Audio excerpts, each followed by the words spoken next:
Miarabanao tonga soa indray ato anatin'ny fandaharana olom-pirenena aho izay vokarin'ny CENI eto amin'ny Hainao Manjerim-pirenena.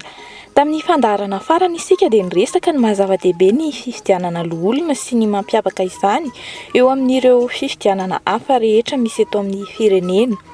Andao hidirantsika bebe kokoa ny andinindininy momba ny fifidianana loholona izay atao ny 1 Desambra ho avy izao araka ny didim-panjakana mamaritra ny tety andro mpifidianana. Manasanao indray ary anjoy ny fandaharana hatramin'ny farany.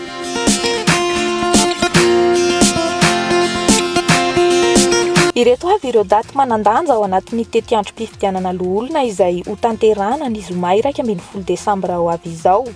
Ny andro ny latsabato moa dia ny 1 Desambra 2024, fametrahana antota taratasy filatsako fidiana manomboka ny alatsinainy 20 Septambra amin'ny 9 ora maraina hatramin'ny alatsinainy 12 Oktobra amin'ny 5 ora tolakandro.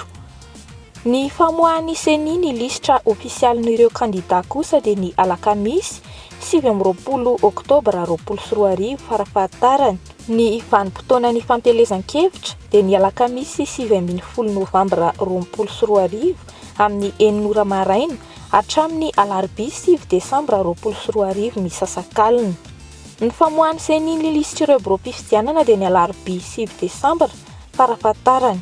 Tsy maintsy voatendry kosa ireo mpikambana amin'ireo biro mpifidianana manerana ny nosy ny alarobia 1 Novambra farafahatarany.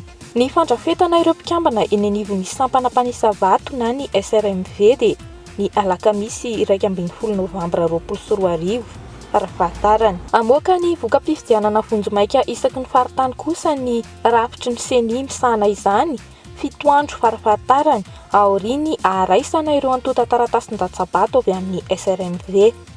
Ankoatra ireo daty ireo dia voafaritra ao anatin'ny didim-panjakana izay navoaka ny governemanta ny 12 Septambra lasa teo ihany koa ireo andinindininy momba ny vola arotsaka ireo kandida rehetra ho fandraisana anjara amin'ny fanotana ireo bileta anaty tanterahana ny latsabato. 520 tapitrisa ariary isaky ny listra kandida iray no arotsaka amin'ny caisse de dépôt et consignation.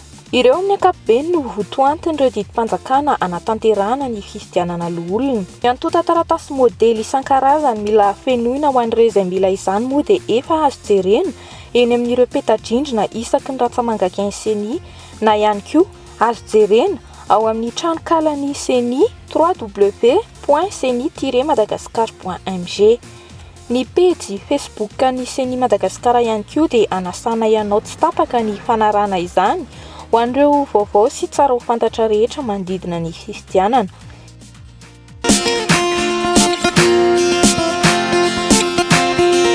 Izay indray aloha ny fandaharana olom-pirenena ao anio, mankasitraka anao nanaraka izany hatramin'ny farany. Mandrapitafo!